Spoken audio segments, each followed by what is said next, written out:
ಇನ್ ಮುಂದೆ ಈ ಬ್ಯಾನರ್ಗಳ ಹಾವಳಿ ಇರಲ್ವಾ? ಬ್ಯಾನರ್ಗಳು ರಾರಾಜಿಸಲ್ವಾ? ಬರ್ತ್ಡೇ ಹೊತ್ತಲ್ಲಿ ಜನಾರ್ದನ್ ರೆಡ್ಡಿಗೆ ಒಂದು ಬಿಗ್ ಶಾಕಿಂಗ್ ಸುದ್ದಿ ಇದು. ವಾಲ್ಮೀಕಿ ಬ್ಯಾನರ್ಗೆ ಗಲಾಟೆ ಆಯ್ತು, ಒಂದು ಹೆಣ ಬಿತ್ತು, FIR ಆಯ್ತು, CID ತನಕ ಹೋಗಿದೆ ಆ ಕೇಸೀಗ. ಇದ್ರ ಬೆನ್ನಲ್ಲೇ ಬಳ್ಳಾರಿಯ ಪಾಲಿಕೆ ಅಲರ್ಟ್ ಆಗಿದೆ.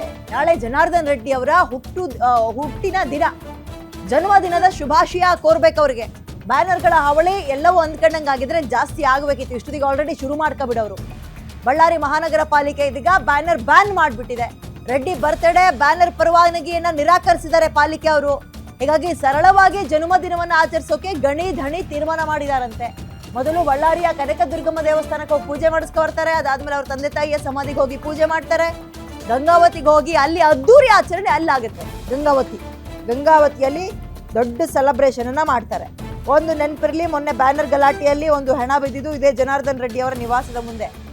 ಯಾಕಾಗಿ, ಯಾರಿಂದ, ಇವೆಲ್ಲವೂ ಆಮೇಲೆ ಸೆಕೆಂಡ್ರಿ. ಬಟ್ ಇನ್ನು ಮುಂದೆ ಈ ಬ್ಯಾನರ್ ಸಂಪ್ರದಾಯಕ್ಕೆ ಇಲ್ಲಿಗೆ ಎಳ್ಳು ನೀರು ಬಿಟ್ಟಂಗೆ ಕಾಣಿಸ್ತಾ ಇದೆ ಬಳ್ಳಾರಿಯಲ್ಲಿ.